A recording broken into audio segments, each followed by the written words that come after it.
Some mothers who have had a bad experience previously, maybe they came in with a very sick child and was put on oxygen and on NGT, and then the child died, and because of that bad experience they just associate NG tubes or oxygen with death. Others will come in because will refuse because they just don't know about it, and they're very scared.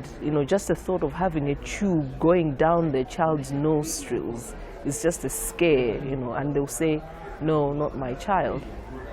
And others, and I think this is the vast majority of the group, they'll actually follow what other mothers are saying. If a mom comes in and she says, I don't want an NGT on my child, the other ones will say, oh, she doesn't want, she must know the reason, she must have a good reason why she doesn't want it.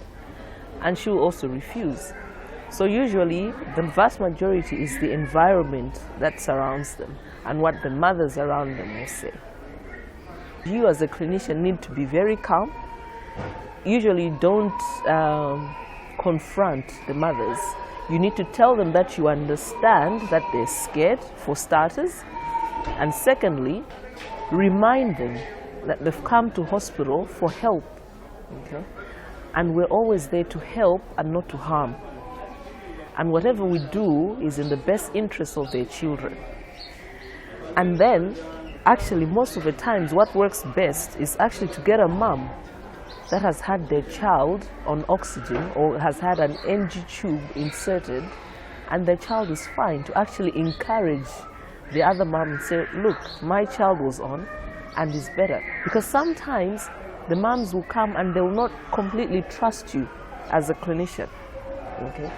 But if they hear another mom who was in the same shoes and their child got better, they get some comforting out of it. And it's an easier way of convincing the mothers to accept NG tubes and oxygen.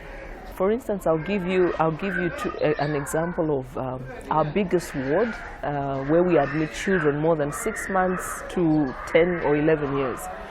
Our high dependency unit will take about more than 20 kids. And if a mom comes in there, obviously she'll feel so alone, and you tell her she has almost no support system. And chances of her refusing an NGT or oxygen are very high. But in the smaller ward, we have another smaller ward, our pediatric nursery, where we admit babies from day 0 to 6 months. It's a smaller dependency unit.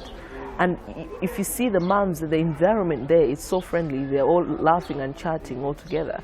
And if a mom is refusing, and the other moms have seen what NG tubes and oxygen has done to their kids, they can even chip into the conversation and say, it's not that bad. So it's actually quite easier in the smaller wards, where the mothers are seated all together, to actually convince mothers to accept oxygen or NG tubes.